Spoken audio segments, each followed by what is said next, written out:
for the third part of our assignment, we have an in-class sketch, and that's what these 2 pages that I gave you are all about. One of them is for you to render on, and the other one is in case you want to start again, you've got something you can make another copy with. We're rendering on bond paper, and that's a little bit different, so you might need a little bit of getting used to. You can practice a little bit with your markers on just any sort of other copy paper and get a feel for it before you begin here. The colors change when you put them on. They go on quite dark, but they always lighten up a little bit by the time you're done. The values will have changed, and you might have to go back and put a little bit more marker on. But you'll find the videos to follow for this one in Preparing for Class Week 8. That's going to tell you exactly what the thinking is behind our next rendering. Hopefully as well, everyone has some personal goals. After our last rendering, if there are things that you want to work on this time, now's the time to think about those when you start to render your very own. Now, your very own is much larger. It's on a full sheet of marker paper. We're looking at the pencil drawings today. But this is just tiny, and it's not meant to take too long. So you get a feel for how to think it through, or how I thought mine through, because I know this is quite new for many of you. Also, at the end of all of those videos, I have a little clip about flavoring. For now, I just wanted to show you why we do all of that rendering in gray, that it's the value contrast that holds your whole rendering together. And it's important that you think about rendering in gray now, so that when you render in color, you can maintain the same color contrast, the same color values. You're looking for value contrast. I didn't ask you to render this. I'm not going to ask you to render this. But if we follow our value plan, our A for everything that's a top plane, that's in the light, so that's the white of the paper, your 0.5 marker or your 1 marker, and a tiny bit of 3. Just a tiny bit of 3. These are your B values, and they are mostly 3 and maybe just a little touch of 5. I think what happened to a lot of people last time was that they did quite a lot of 5 and very little 3, and it ended up too harsh a contrast between the top and the side. So just be careful to use more of the lighter value in each category and just a touch of the dark one. So the cast shadows there are the 5 with just a little touch of the darkest one, the 7. Now, you need to transition in a rendering. This was just very graphic and meant to show you where the values go and the markers. But once you get rendering, you don't want that big stripe. So you think ahead and maybe wet the paper with the lighter value, the 3, before you put this down, so you have a nice soft edge going in. Another way to do it is to use a clear blender, a colorless blender marker, to wet the paper, and then put your marker on, and it will give it a soft edge as well. That's another way to do it. So, but just remember that all of your values, just like when we rendered our geometric shapes, they're not one flat value.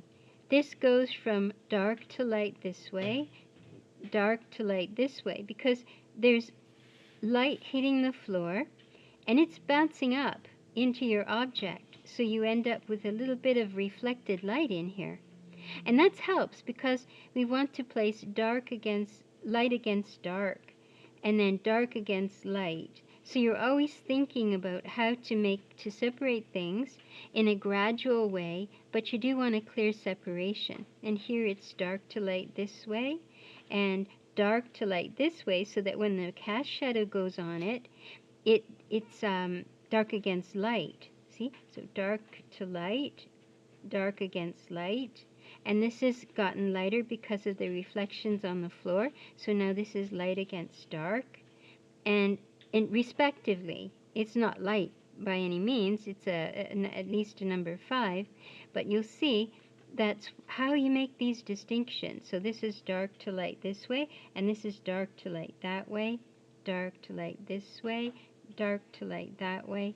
So you're always getting a little bit of a distinction. Now, another thing that's very helpful is when there's a plane change, light gathers at edges. Now, we wouldn't want our bed to look like concrete, so this is a very soft transition up here, but a transition nonetheless. And the light will gather when the bed bellies out the most, and then when it begins to go down, it will get darker. Just gradually because it's round and soft. Here it's abrupt. You can see the plane change from lighter, it's a middle value on the front, we decided, a shadow value on the side. So it goes the same way, so dark to light this way, dark to light that way, and then you get some reflected light from the wall, so it's a little bit lighter, and then dark where the cast shadow is. So you're always thinking that way.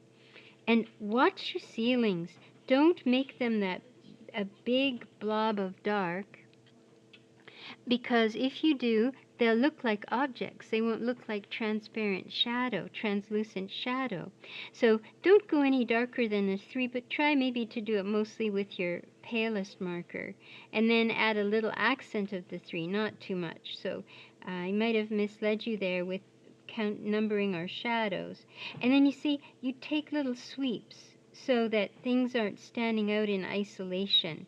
When you finish something, you go whee, so that you have a little bit of whoo, and so on. So you're not isolating everything and coloring it like a coloring book. So hopefully that'll help you when you get onto this next part. So going down our list again, this is our instruction sheet that's on slate for you. Your little in-class exercise shouldn't take too long.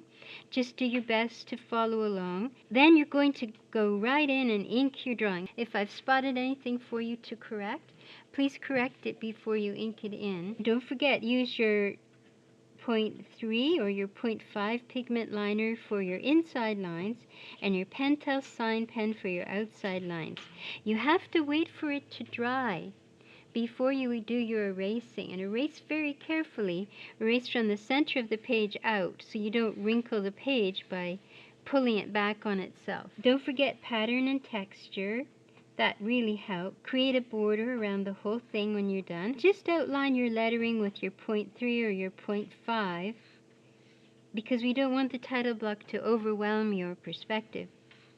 And then you're going to render it in gray markers and follow your marker value plan. Get that out again, your geometric shape. You can use either your 1 or your 0.5. Some students were telling me that your 1 is a little darker than mine, so maybe you need to use that 0.5. Introduce that in. If you have a colorless blender, that's a great way to wet the paper, especially when you don't want a hard edge, as we don't want this hard edge here. Oh, and don't put the line when you do your hatching. Don't put a line at the top here. I regretted that. I had trouble getting rid of it when I was trying to render. So try to remember not to do that. Don't forget to render the small floor plan. After you have it all rendered like this, with all your values in it, yours is detailed furniture, so it's going to look different, but the same idea. Tops are light, middle values are a little bit darker, and shadows are a little bit darker than that. When you get it done, and if what you wanted to stand out, that window treatment maybe in the headboard, it doesn't stand out, change the values in some way. That might help a great deal. You might have to make the headboard darker. Even if it isn't in your reference, you might have to do that. Or you might have to make the draperies darker. Something to call attention to the area you want us to see as a focal point. The title block lettering, just in a number 3 cool gray. Not too dark. We don't want it to overwhelm our perspective. And in terms of presentation, mount your marker paper, your full sheet of marker paper, on a piece of cartridge paper. Just mount it in the middle. Use a piece of double-sided tape in the top 2 corners of the page. That will help. And your in-class exercise, just mount that one on the back. And it's just going to be that 8.5-11 sheet of bond paper that I gave you. You're going to render directly right on top of that and put it on the back. Now remember, I'm not asking you to render it in color. That was just a way to bridge the gap between where we are now and where you're going to be going.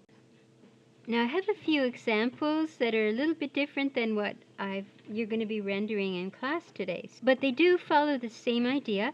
Here's our bed, mostly white on the top, and a middle value at the front, and a darker value on the side. That's what's holding it together. And on the top, the 3 is here. Remember our box that we put our little accent of dark at the corner that's closest to us, so that this stands out the most. The other thing to notice is that I've wet the paper with the lighter marker first. And I think for you that will be your 0.5. And then just introduce a little bit of the 3. So that brings that corner of the bed closer to us. This whole wall, including the headboard, the pictures, everything, went in a marker the value of about 5. And I used a little card to make sure that all my verticals are perfectly straight. Why to use a card is because it absorbs the ink. If you use your set square, it will just smear all over the place because the ink runs underneath your set square. But this thick piece of card will absorb enough of the overflow. It doesn't drain your marker. It will absorb enough of the overflow. Then it makes it a little easier. But the best idea of all is to go around first with the marker and give yourself a clearance. So I'm going around and making a thick line all the way around with that marker, so that now I just have to join it up. The vertical lines, I join them up with a line that's already there, and it will blend in a little better. And then I went back with a darker marker to make the frames dark to light, so it looks like the light is hitting all across the center of my pictures. Because I had this color underneath, all I had to do was darken up the pictures inside and put a little white pen around there to indicate that this is glass, and some little highlights on the corners. So that whole wall, including the headboard, went in at a number 5. And then I went back and put 7 because my headboard was a little darker. Dark to light, dark to light, dark to light. So this corner is the closest to us, so I wanted to make something of it. So I went in and put a little white line there. The floor I put in as verticals. This indicates your reflections. And the grain, I went the grain goes. That's a great way to put in a nice hardwood floor. And this piece, instead of putting the values 3 and 5 here with mostly 3, I put mostly 5 and with a little bit of 3. And you can see I went dark to light this way, dark to light that way, little bit of white to pull out the corners. I did that because I wanted this to be a dark piece of furniture, like the headboard and the platform for the bed. And this wall, I took a number 3 marker. This is always a good practice. Make one wall darker, usually where your focal point is. Make one wall darker and one wall a little lighter, even though they're painted the same color. And I went in, I covered the mirror, I covered everything. See in the mirror how important it is to put some perspective. That's crucial, otherwise it won't look like a mirror. Don't leave your windows empty or your mirrors empty. Continue the perspective from the wall that it's adjacent to, and that will give you something to make that look convincing. This is dark to light this way. The ceiling, I went yook, yook, yook, yook, yook, and then swished across. Boop, boop, boop, boop, boop. So you got a nice feel of the way, an emphasis on the way that the ceiling goes. That little bit of gable there. And you see, putting the number 3 over the whole thing, all I had to do then was put it a little bit darker for my frame, put a little bit of white inside the edge of the mirror, and some little white here, dark over here and here. That's all I had to do, and then put the shadow in. So considering a whole shape for your wall, done with the card and the verticals are really important because they will make it easy for you to taper off to nothing. It's very difficult to stop a rendering if you're swishing all over the place. You've got to have and it's also stabilizing. Verticals are very stabilizing for the image. They don't call attention to themselves because there are so many. They just kind of all go in together. They create a kind of rhythm. And in this little one at the bottom, I chose to leave that mostly white on the top. I wanted it to look really quite contrasty from here to here, but you have to be careful of your shapes if you do that. You have to be really conscious of how you finish up here, if that's your idea.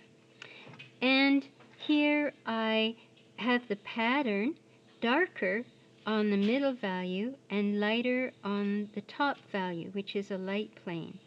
So it's very important that you consider pattern in the shadow to be a little darker. And the light will look more lit up if you make it lighter there. And then we've got our cast shadows, but they're linked up. You see, there's a dark shadow, and then there's a little bit of 3 there. And then the tiles are shiny, so I put them in as verticals and put the marble with a soft colored pencil, just a little bit of that. Marble's good at angles. See, I picked up a little bit of a highlight on the tile, so you can make sure you've got that. A little bit of highlight there on the tile. And see, the legs aren't all together dark. Sometimes if they're in the light like this is, you'll see a little bit of light hitting the bottom. It could be reflected light from the floor. See how it's light underneath here? That's a reflection from the floor. With your draperies, if you have blinds or anything like that, don't forget, leave a little bit of a key line, a little bit here. It's a little bit of an edge. That helps to accentuate that in a kind of soft way, the same idea that light gathers at edges. Don't leave windows blank. Make sure there's something out there. If it's a big open empty space, our eye is going to be drawn to it. So you've got to put a little, see there's a little white line? You can either go back and put that in with a pencil or your marker, but it's going to be not as easy to do. This is better to leave the white of the paper if you can think ahead. Now, for a chandelier to show up, you have to have dark around it. So you might have to build up a little bit of value in order to show the light. And draperies, try not to make big, heavy, dark lines inside your draperies. They have to read as a whole, cohesive whole. Okay, that's draperies. That's what your client is saying. All right, there they are. Don't forget, sandpaper underneath makes lovely textures for carpet, and with your pencil crayon as a rubbing, makes lovely textures. So you move up from the bottom and down from the top so that the center looks as if there's light hitting, because that's where it is hitting. At the top, it's a little dark. If you have pattern on your drapery, you don't have to do it meticulously. Just suggest it by swiggling there with your marker. While the paper's wet is best. Then go back with your white pencil and pull out the highlight. And you don't have to do all. Just a few would be enough. If you have molding, just make sure to put that little key line of white at the edges. That will do so much to show that these are the architectural detailing. It just pops it out. And pillows, you have to think shape consciousness when you're putting in the shapes of your pillow shadows and values. So make one side darker, the side we've chosen, and when you leave the light, make an interesting shape here. And that should work. You can use your white pencil to soften as well if you like. Remember, on walls, though, go right over pictures. You can go back and reclaim them after. You don't try to render around them. Anything that you don't have to render around, you can render right over with your lighter value.